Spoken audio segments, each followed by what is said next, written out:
Hello my dear students and welcome back to my channel excellent learning point. तो बच्चों, आज की इस वीडियो में हम क्लास 10th का वर्कशीट नंबर 35 डिस्कस करने जा रहे हैं।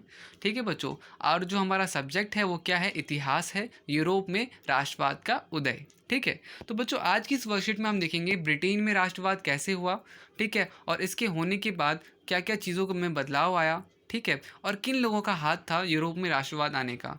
तो ये सब हम देखेंगे बच्चों। ठीक है, फिर उसके बाद बच्चों यूनान का स्वतंत्रता संघर्ष पढ़ेंगे हम, और लास्ट में बच्चों राष्ट्रवाद और साम्राज्यवाद। तो बच्चों ये सारा जो टॉपिक है हमारा सिंपल से क्वेश्चन आंसर में कवर हो जाएगा। तो बिना किसी टाइम वेस्ट किए बच्चों क्वेश्चन आंसर स्टार्ट करते हैं, उसी में हम ये सारे टॉपिक्स क्लियर कर लेंगे। ठीक है बच्चों, तो चलो क्वेश्चन आंसर स्टार्ट करते हैं। आपके 4 क्वेश्चन है बच्चों, तो चलो बिना किसी टाइम वेस्ट किए क्वेश्चन आंसर स्टार्ट करते हैं।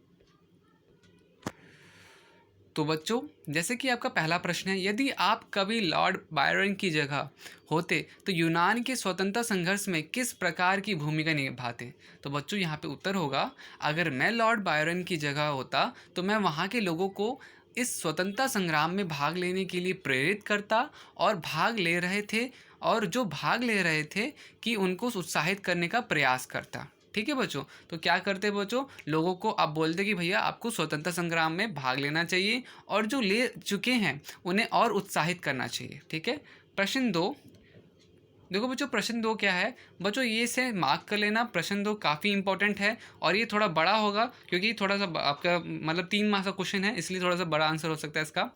ब्रिटेन का राष्ट्रवाद किसी उथल पुथल या क्रांति का नहीं अपितु एक लंबी चलने वाली प्रक्रिया परिणाम था, विवेचना कीजिए। तो बच्चों ऐसा क्यों कहा गया? तो देखो यहाँ पे लिखा होगा, यह किसी उथल पुथल या क्रांति का नहीं, एक लंबी चलने वाली प्रक्रिया का नतीजा था।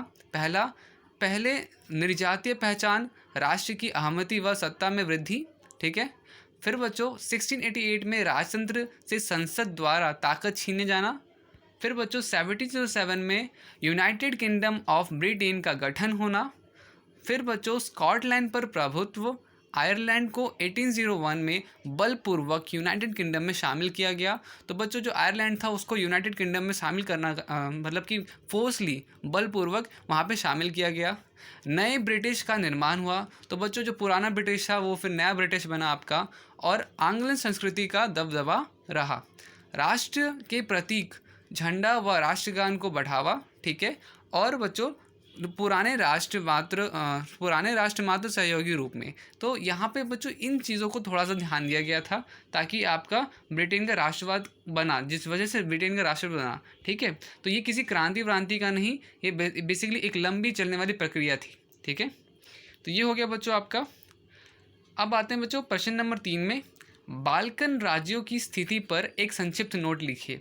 तो बच्चों बाल्कन भौगोलिक तथा नृजातीय रूप से विविधताओं का क्षेत्र था, जिसमें आधुनिक रोमानिया, बल्गारिया, अल्बेनिया, ग्रीस, मकदूनिया, क्रोएशिया और आपका स्लोवेनिया और सर्बिया आदि शामिल थे। ये जो देशों के नाम हैं, इन क्षेत्रों में रहने वाले मूल निवासी को स्लाव कहा जाता था। बाल्कन क्षेत्र का एक बड़ा हिस्सा ऑटोमन साम्राज्य के नियंत्रण में था। बाल्कन राज्य में रोमानी राष्ट्रवाद के फैलने पर ऑटोनमन साम्राज्य के विघटन में स्थिति काफ़ी विस्फोटक हो गई थी, और एक के बाद एक यूरोपीय राष्ट्र में चंगुल से निकलकर स्वतंत्रता की घोषणा करने लगे। तो बच्चों यहाँ पे ये किसका उत्तर है? प्रश्न नंबर 3 का उत्तर है।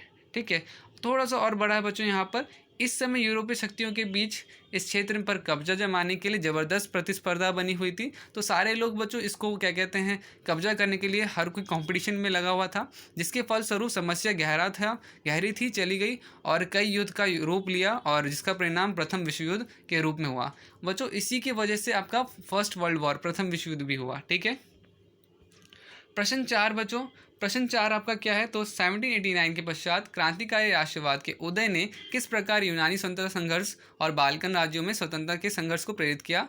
तो बच्चों यहाँ पे क्यों है? तो सबसे पहला समानता, स्वतंत्रता, एक भाषा, एक कानून, लोकतंत्र, एक झंडा, राष्ट्र राज्य जैसे विचार दिए। तो सबसे पहले बच्चों फ्रांसीसी क्रांति की वजह से इन सारे विचारों के का मतलब कि आना हुआ। ठीक है, और इन विचारों ने यूरोप के सभी देशों के साथ साथ यूनान और बल्कान राज्यों को भी राष्ट्रीय राज्यों में गठन के लिए प्रेरित किया। तो बच्चों यही थे आपके 4 प्रश्न, ठीक है। तो यही आपके हिंदी वाली एसएसटी के सारे 4 प्रश्न थे, मैंने बता दिए, ठीक है। तो आप ईज़िली अब अपनी नोटबुक में इसे नोट डाउन कर सकते हो, ठीक है। तो आज की वीडियो में बच्चों इतना ही। अगर वीडियो अच्छी लगी तो प्लीज़ लाइक शेयर कमेंट कर देना। एंड लास्ट बच्चों मोस्ट इंपॉर्टेंट सब्सक्राइब ज़रूर करना, ठीक है। बिकॉज जब भी आप क्या कहते हैं जब भी मैं न्यू वीडियो डालूंगा तो आपके पास खुद ब खुद ऑटोमेटिकली नोटिफिकेशन आ जाएगा, तो आप इजीली मेरी नेक्स्ट वीडियो आसानी से देख पाओगे।